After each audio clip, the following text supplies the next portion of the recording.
Esse é o canal Sal e Luz, uma direção de Deus para a tua vida.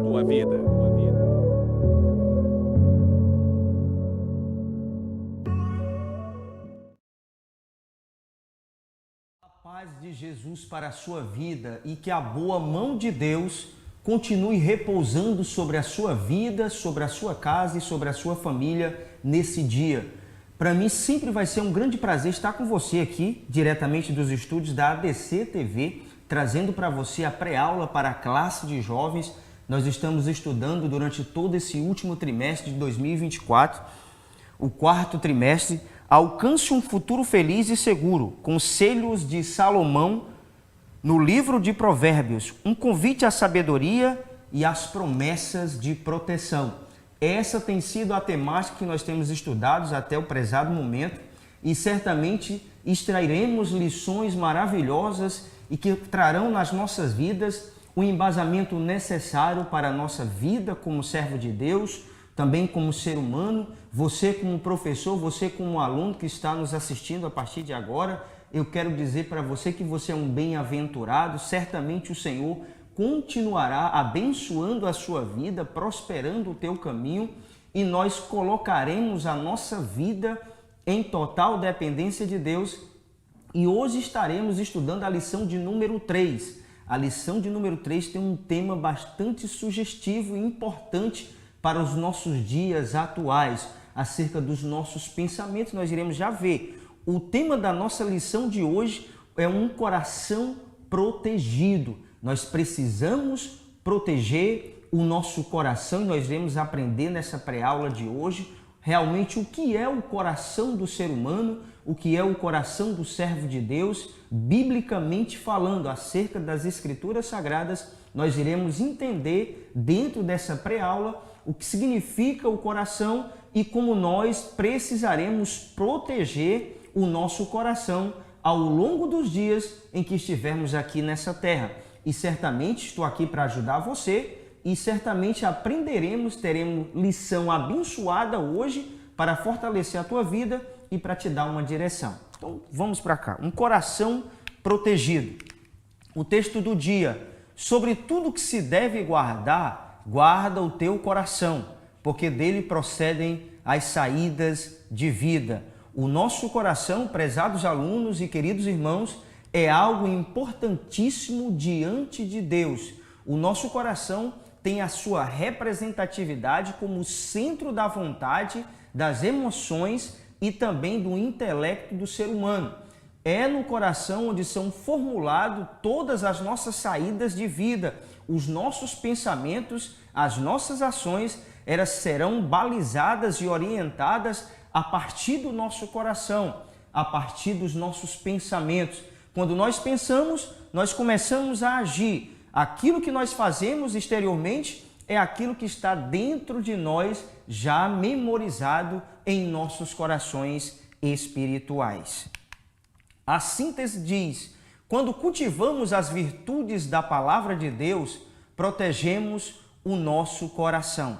O cultivar aqui nesse termo é nós termos a cultura dia após dia em fazer a vontade de Deus através das suas escrituras. Quando nós analisamos a palavra de Deus, quando nós temos o cuidado de verificar na palavra de Deus como nós iremos proteger e como nós devemos proteger a nossa vida, a nossa mente, o nosso coração, nós teremos realmente um fortalecimento de Deus através das suas escrituras.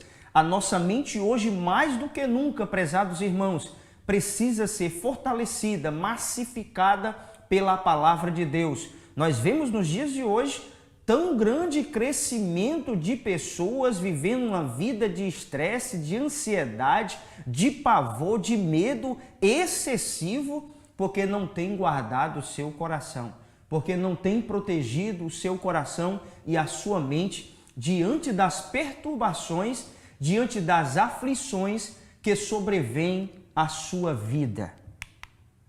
Teremos basicamente, como sempre, 3 objetivos principais dentro da nossa lição de hoje, dessa pré-aula para a classe de jovem, a lição de número 3, que é protegendo o coração. Primeiro, apresentar o conceito bíblico de coração. 2. Compreender que precisamos proteger nosso pensamento. E 3. Saber que é preciso guardar as emoções e sentimentos. São isso que iremos aqui abordar juntamente com você nessa pré-aula, que nós precisamos entender como devemos nos portar e como deve estar o meu e o teu coração, o meu e o teu pensamento ao longo dos dias em que estivermos aqui nesse plano. Nós precisamos guardar a nossa mente. É como a palavra de Deus nos diz, que quando nós conhecemos ao Senhor, nós temos agora a mente de Cristo. Os nossos pensamentos, como o apóstolo Paulo diz lá na carta do apóstolo Paulo aos Efésios, no capítulo 6, a partir do versículo 10, quando ele vai retratar a armadura de Deus que nós deveremos tomar, e um desses elementos, uma dessa parte da armadura de Deus é o capacete da salvação.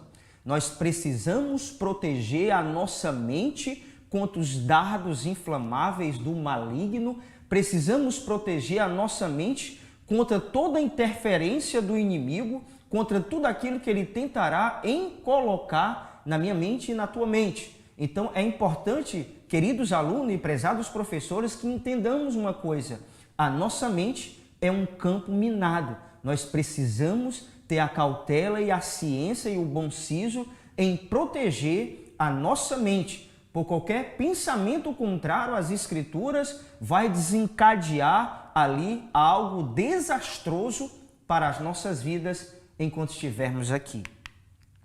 O texto que nós iremos estudar em sala de aula é o texto que você pode acompanhar comigo agora aqui em tela, que é o texto de Provérbios no capítulo 4, do versículo de número 20 ao versículo de número 23, que você irá ler com os alunos e irá também extrair desse texto a sua parte introdutória para que você possa embasar a sua aula da melhor maneira possível lá na igreja.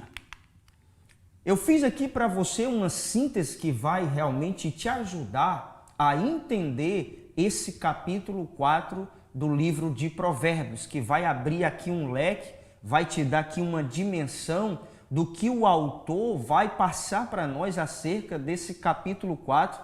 E aí nós vamos desembocar nos versículos que nós estaremos estudando aqui, que serão os versículos 20 ao versículo 23 do capítulo 4. Mas é necessário, fazendo uma boa exegese do texto e vendo o texto, aquilo que acontece anterior a esse texto que nós iremos ler em classe e aquilo que possivelmente terá após isso, para a gente ter realmente uma noção verdadeira do que o autor quer dizer com esse texto. Aqui eu escrevi para você: nessa exortação paternal, Salomão descreve o coração como a sede dos sentimentos e impulsos do homem. Não os deixes apartar-se dos teus olhos, guarda-os no mais íntimo do teu coração.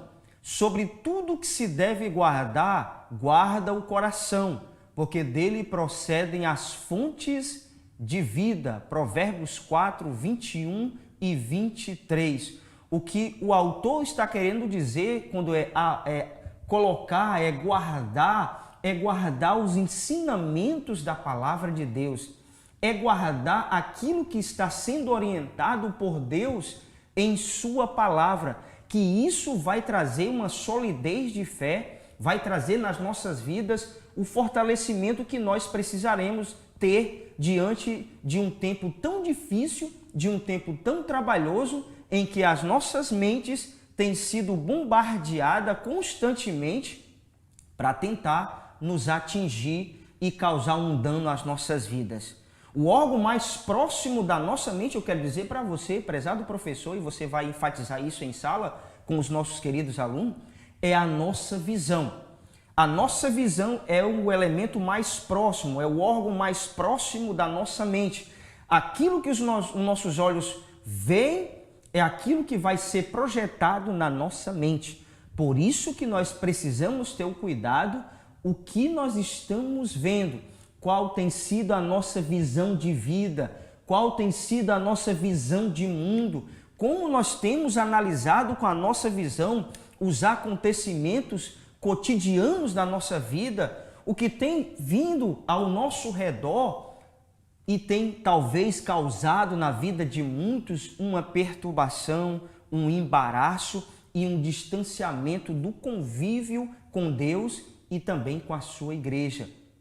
Muitas e muitas vezes os cristãos, ao verem as dificuldades sobrevindo, ao verem situações se alastrando em suas vidas, eles são tendenciosos a deixarem de irem à casa de Deus. Ou seja, a sua visão começa a fazer ali um espelhamento daquilo que vai trazer na sua mente um problema, um atrofiamento espiritual e que poderá o matar no decorrer da sua caminhada. A morte espiritual na vida de um cristão, ela não acontece do dia para a noite, é algo progressivo. O cristão precisa ocupar sua mente, precisará ocupar o seu coração com a palavra de Deus e com as orientações que Deus dá através da mesma. A verbalização das palavras são oriundas do nosso pensamento, ou seja, do nosso coração. Por isso, o evangelista Lucas se pronuncia acerca desse tema em seu livro. Em Lucas 6,45 o texto diz: o homem bom do bom tesouro do coração tira o bem, e o mal do mau tesouro tira o mal, porque a boca fala do que o coração está cheio. É isso que eu estou dizendo para você. Tudo aquilo que é verbalizado por nós, tudo aquilo que é dito, que é pronunciado por mim e por você, é porque já foi mentalizado, já está na nossa mente, já está no nosso coração. É por isso que nós devemos guardar o nosso coração em Deus. Nós precisamos fazer como o salmista no Salmo 119, versículo 11. Nós temos que esconder a palavra de Deus no nosso coração. Quando isso acontece, todo o nosso ser estará protegido. A totalidade da nossa vida, representada pelo nosso coração como centro da vontade, das emoções e do intelecto, nós estaremos protegidos por Deus e haverá uma blindagem de Deus na minha vida e na sua vida quando nós escondemos, guardamos a palavra do Senhor em nossas vidas. É isso que precisa acontecer. A introdução diz: nesta lição abordaremos o conceito bíblico de coração e como podemos protegê-lo. Estudaremos a amplitude do termo com o objetivo de responder como podemos atender ao apelo desta lição: proteger o coração. O tópico 1, o conceito bíblico de coração. Subtópico 1 diz: compreendendo Provérbios 4. Vemos aqui nesse capítulo a transmissão de sabedoria de um pai aos filhos, dos versos 1 ao 9. Aqui vemos termos como instrução, entendimento, boa doutrina, ensino, sabedoria, honra. Dos versículos 10 ao versículo 19, vai nos mostrar decisão e escolha entre caminhos. Dos versos 20 ao 27, um apelo à pureza do coração. Vemos que atualmente é impossível e inevitável aos filhos de Deus não entrarem em contato com os ímpios. Enquanto estivermos nesse mundo, precisamos ser referência para uma sociedade marginalizada e distante dos princípios e valores cristãos. Em Mateus capítulo 5, o versículo 13 e o versículo 14 vai dizer para nós, eu apenas coloquei aqui a parte inicial dos versículos, que diz: vós sois o sal da terra e vós sois a luz do mundo. Nós precisamos conservar as pessoas que estão ao nosso redor como sendo o sal dessa terra. O sal, ele tem a sua característica de conservação, mas também de dar sabor. O sal, inicialmente no passado, através do sal, era feito pactos. Também servia de pagamentos. É por isso que aí advém a palavra salário. A palavra salário, do seu original, salarium, vem da palavra sal. Ou seja, nós como cristãos temos que ter esse valor importantíssimo nas nossas vidas e termos a nossa vida conservada por Deus, a nossa vida de conservação. E nós, como luz nesse mundo, nós precisamos ser uma referência, um referencial, um luzeiro nesse mundo de treva. As pessoas precisarão ver em mim e em você a diferença que serve e o que não serve ao Senhor. Aqueles que têm uma vida alicerçada por Deus, através da sua palavra, e aqueles que não têm ainda a sua vida regrada pelo conhecimento da palavra de Deus. Será impossível nós vivermos nesse mundo e não termos o contato com outras pessoas ímpias ou não. Nós precisamos, onde quer que estejamos, proteger a nossa mente, proteger o nosso coração, mas termos uma vida de referência para que as outras pessoas possam ver em mim e em você uma diferença, um prazer e uma alegria em servir ao Senhor. Nós precisamos fazer o nosso dever de casa, é sermos realmente servos de Deus,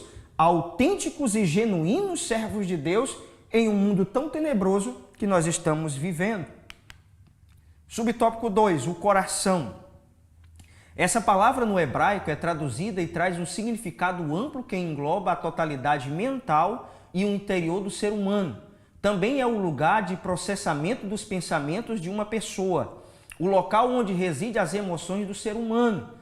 Em Deuteronômio 6,5 o texto diz: amarás, pois, o Senhor, o teu Deus, de todo o teu coração, de toda a tua alma e de toda a tua força. O coração representa a totalidade do ser de uma pessoa, refletindo em seus pensamentos, emoções e vontades. Eu quero dizer uma coisa importante aqui para vocês. Eu quero abrir aqui esse primeiro parênteses e dizer uma coisa interessante para vocês. Nós vemos cotidianamente em muitas pessoas, e até cristãos também, pessoas cristãs, dizerem o que importa é o coração. Mas quando essas pessoas dizem que o que importa é o seu coração, eles estão querendo camuflar a sua vida libertina, muitas vezes, a sua vida afastada dos princípios de Deus, e dizer o que importa é o que está dentro dela. O homem não tem poder de ver o que está dentro da pessoa, só Deus. Nós, como servo de Deus, nós precisamos ter uma vida condizente com aquilo que nós falamos. O nosso Deus vê o coração, é bem verdade isso. Ele vê o meu e o teu coração. Mas o nosso coração, quando é transformado, a nossa mente, quando é transformada, vai transparecer para o nosso exterior. A nossa aparência, a nossa vida, ela será um reflexo e um retrato de quem nós somos interiormente. Aí agora vem na minha mente naquela situação que aconteceu ali com Arão e Moisés, quando Moisés sobe ao monte para buscar a orientação de Deus e que Arão fica com o povo embaixo e Moisés se demora lá no monte a descer, e aí aquele povo começa a se alvoroçar, começa a perturbar Arão, e ali eles pedem que Arão constitua e faça um Deus para que eles possam adorar. Ainda hoje há essa necessidade no ser humano, no seu coração, na sua mente, de querer algo visível para adorar. Mas quando a partir do momento que é reproduzido um bezerro de ouro, é criado ali um bezerro de ouro para que aquele povo possa adorar, o bezerro de ouro, eu quero dizer para você que já estava dentro deles. Só foi um reflexo do que estava dentro do seu coração. Muitas e muitas vezes nós vemos pessoas, nós pegamos irmãos, às vezes até de outras denominações, ou talvez até da nossa, em dizer isso, o que importa é o coração. Mas na verdade eles não entendem que o coração é a totalidade do ser do homem. O texto que nós lemos aqui de Deuteronômio 6,5 vai retratar isso. De todo o nosso coração, de toda a nossa mente, nós devemos estar com uma vida totalmente voltada para Deus. É a completude da nossa vida. O texto de 1 Tessalonicenses 5:23 vai nos dizer que o nosso Deus e Pai vos santifique completamente o nosso corpo, a nossa alma e o nosso espírito, plenos e irrepreensíveis a Deus até a sua vinda. Ou seja, é a totalidade do nosso ser. Voltemos. Tópico 2, protegendo o pensamento. Subtópico 1, o pensamento bíblico. O versículo 20 é iniciado por um pedido. Atenta para as minhas palavras e aos meus ensinamentos inclina os teus ouvidos. Eu vou aqui dizer para vocês dois conceitos desses dois versículos que nós estamos aqui referindo para você, parte dos versículos, que é a palavra atentar e a palavra inclinar. Você vai acompanhar comigo e você poderá também fazer esses questionamentos e trazer esses conceitos para os nossos prezados alunos em sala. A palavra atentar significa olhar firmemente para algo ou alguém, ter consideração, esforço, aplicação e cuidado. A palavra inclinar significa ficar de joelhos, dar atenção, voltar-se com o coração. Esses são processos racionais e inteligentes ao longo da nossa existência como cristãos autênticos. E aqui eu quero dizer para você, essa postura inteligente que nós deveremos tomar na nossa vida enquanto estivermos aqui nessa terra, são pensamentos extraídos dos conceitos da palavra de Deus, não só apenas daquilo que ouvimos na internet. A internet está recheada de pessoas que vão dar os seus pontos de vista, vão dar aquilo que ele acha que é o verdadeiro, mas o verdadeiro sempre será a palavra de Deus. Se essas mensagens, se esses procedimentos que são dados aí ao meio da internet, se estão relacionados com Deus, realmente iremos absorver. Mas se aquilo não tem nada a ver com a palavra de Deus, está distanciado realmente do contexto vivido da palavra de Deus, eu e você não precisaremos buscar e ter aceitação por esses tipos de ensinamentos. O ensinamento verdadeiro e genuíno é um ensinamento que é instruído por Deus através das suas escrituras sagradas. Subtópico 2. Pensamento protegido. Então, como proteger nossos pensamentos? Aí essa pergunta você poderá fazer já no início desse tópico. Como nós deveremos proteger os nossos pensamentos? Já retratei aqui algumas coisas importantes que você já deve ter memorizado, mas você vai depois assistir novamente o vídeo e vai ver aquilo que foi já abordado aqui por mim inicialmente, como nós devemos proteger a nossa mente, e isso vai te ajudar também em sala de aula. O texto da palavra de Deus em Filipenses 4, versículo 7 e 8 diz: "E a paz de Deus, que excede todo entendimento, guardará o vosso coração e a vossa mente em Cristo." Finalmente, irmãos, tudo que é verdadeiro, tudo que é respeitável, tudo que é justo, tudo que é puro, tudo que é amável, tudo que é de boa fama, se alguma virtude há e se algum louvor existe, seja isso que ocupe o vosso pensamento. Precisamos ter nossa mente ocupada com aquilo que é proveitoso e nos servirá de edificação e crescimento espiritual. Esse texto que o apóstolo Paulo nos refaz aqui, nos diz aqui nesse momento, de Filipenses 4, versículo 7 e versículo 8, vai nos dar aqui uma armadura poderosíssima para a nossa mente. Diante de tantos problemas existentes, diante de tantas situações adversas que o nosso adversário, o nosso inimigo, tem tentado contra as nossas vidas hoje, mas de forma interior, mas dentro do homem, hoje o inimigo ele tem agido de uma forma sorrateira dentro da mente, lançando pensamentos contrários, usando pessoas para que assim aconteçam nas nossas mentes pensamentos e que possam ocasionar nas nossas vidas um problema.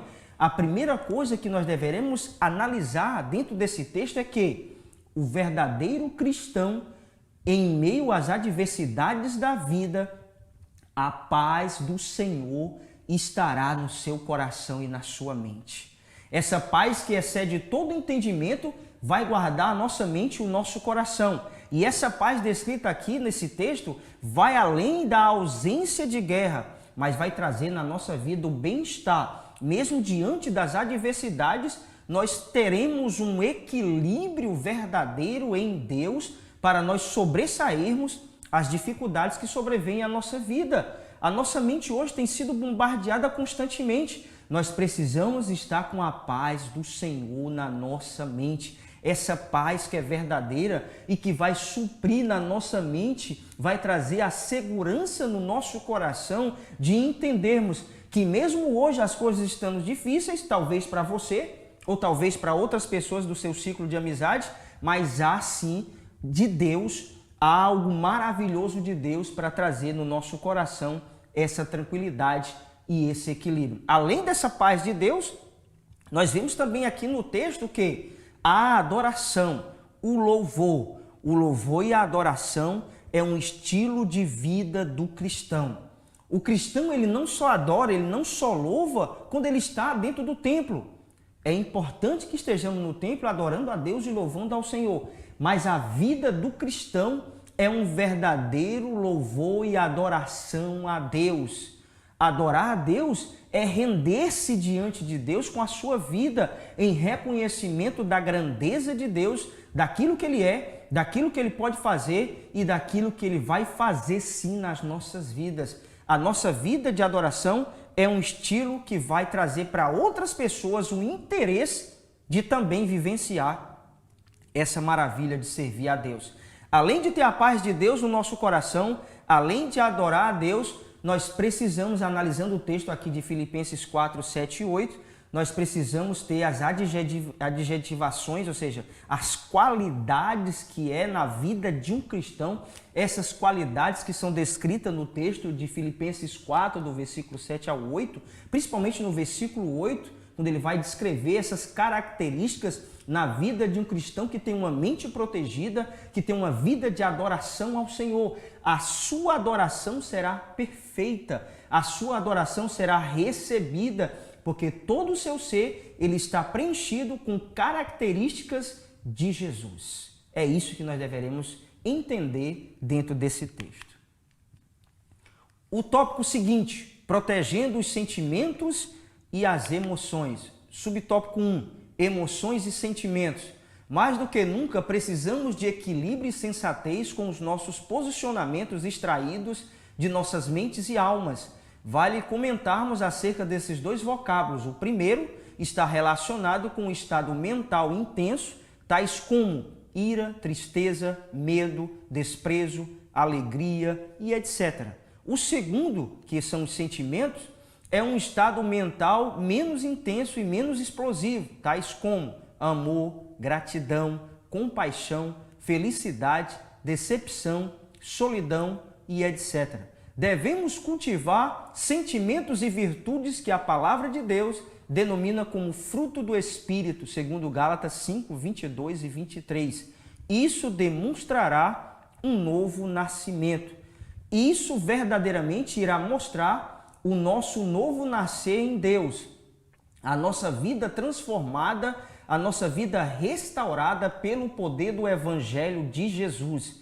O Evangelho de Jesus é um evangelho transformador, purificador e santificador na vida do ser humano. O Evangelho de Jesus é que vai nos dar uma nova dimensão de viver. É o Evangelho de Jesus que trará nas nossas vidas uma novidade de vida. As pessoas agora verão em nós e nós perceberemos em nós que está acontecendo uma mudança interior e isso vai passar para o nosso exterior. A nossa vida de alegria e paz, a nossa vida de confiança e todas as características de um verdadeiro servo de Deus e serva de Deus que tem como Senhor o seu alicerce de vida. Subtópico 2, emoções e sentimentos protegidos. As emoções não são de todos ruins, mas quando houver um desequilíbrio, se tornará prejudicial à pessoa. Por isso que é importante cultivarmos uma vida devocional e de intimidade com o Senhor através das Escrituras Sagradas, oração e adoração. É isso que nós deveremos fazer como servo de Deus, as coisas mais básicas da vida cristã. É isto. Estar na casa de Deus, orar, adorar e manter uma vida santa, íntegra e irrepreensível diante de Deus e também diante da nossa sociedade. Nós, como cristãos, nós precisamos cultivar isso que eu falei para vocês, que é um dever de todo cristão que se preza e que quer ter uma vida sempre abençoada, fortalecida e com a mente preparada sempre contra as ciladas do inimigo. Ele terá a fortaleza de Deus na sua mente. Protegendo a vontade. Subtópico 1, a vontade e as saídas da vida. Isso significa que o que falamos, fazemos, são consequências do que cultivamos no coração. Nossa vontade e ação serão boas se o nosso sentimento for bom. É isso que eu falava para vocês inicialmente.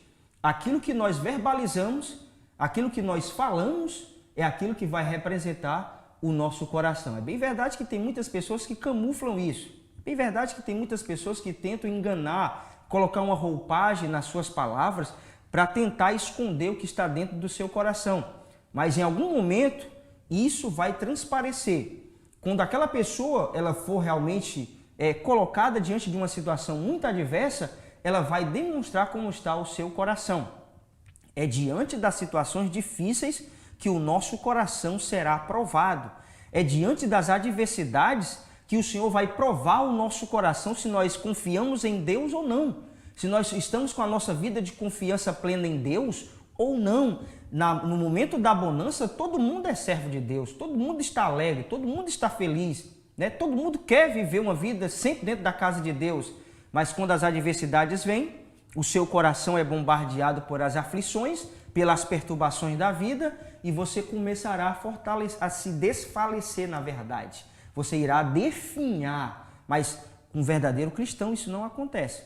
Diante da maior dificuldade, a primeira coisa que o cristão vai fazer é dobrar os seus joelhos no seu quarto ou na igreja e orar ao Senhor. Se consagrar a Deus, jejuar ao Senhor, mortificar a sua carne, ir à casa de Deus, ler a palavra do Senhor, ouvir um bom hino, estar analisando a palavra do Senhor constantemente, são elementos importantíssimos que fortalecerão a nossa mente e o nosso coração. Nós precisamos entender isso. E, prezado professor, você precisa abordar isso claramente para os nossos queridos alunos. Subtópico 2, vontade protegida. Necessariamente a nossa vontade será determinada pelas nossas inclinações e sentimentos. Por isso vemos na Bíblia em Romanos 8 que precisamos ser guiados pelo Espírito Santo. Uma vida guiada pelo Espírito de Deus é uma vida de obediência. As nossas inclinações, os nossos pensamentos, elas serão advindo muitas vezes daquilo que nós achamos, da nossa vontade. A única vontade que deve prevalecer, queridos irmãos e professores, na nossa vida, queridos amigos, é a vontade de Deus, que é boa, perfeita e agradável. Essa é a boa vontade de Deus, segundo o apóstolo Paulo em Romanos, capítulo 12. Que ela é boa, que ela é perfeita e que ela será sempre agradável nas nossas vidas. Ainda que no primeiro momento pensemos nós que não é bom, mas Deus sabe todas as coisas. Ele conhece aquilo que é melhor para as nossas vidas e o melhor para as nossas vidas só o Senhor terá. Conclusão. É muito significativo quando no Novo Testamento o Senhor nos ordena: amarás o Senhor teu Deus de todo o teu coração, Marcos 12:30. E como se o Senhor estivesse faltando, ame ao Senhor com todo o seu pensamento, sentimento e vontade, que essas faculdades humanas estejam plenamente coerentes entre si para amá-lo. Quando isso acontecer, nossos pensamentos, alinhados com o reino, ordenarão os nossos desejos que perpassarão a nossa vontade, manifestando-se em nosso comportamento. Assim, a sabedoria estará internalizada dentro de nós e o nosso coração estará protegido. Provérbios 4 e versículo 23. E assim, prezados amigos, eu quero aqui abrir esse parêntese e agradecer a você por estar conosco aqui nessa pré-aula para a classe de jovens. Estudamos agora a lição de número 3, protegendo o nosso coração. E certamente essa proteção de Deus, ela sempre vai ser nas nossas vidas uma alegria, porque sentimos a graça de Deus protegendo as nossas mentes contra todos os pensamentos contrários. Ao longo do nosso dia, o inimigo tenta de todas as formas desfalecer as nossas vidas, colocando pensamentos que nós não iremos alcançar, que nós não iremos conseguir. Mas eu quero dizer para você, você irá conseguir, eu irei conseguir, nós iremos conseguir vencermos todas as dificuldades enquanto estivermos aqui nessa terra. Mas é bem verdade eu dizer para você, nós precisamos estar alicerçados na palavra de Deus. E só assim nós conseguiremos, segundo o texto da palavra de Deus em Mateus capítulo 7, do versículo 24 ao versículo 27, que representa a nossa casa espiritual. A nossa casa precisa estar edificada sobre a rocha. E aí pode soprar os ventos, pode vir os rios contra nós, nós não iremos cair, porque a nossa vida está alicerçada na principal pedra de esquina e angular, que é o Senhor Jesus. Que Deus te abençoe e até a nossa próxima pré-aula.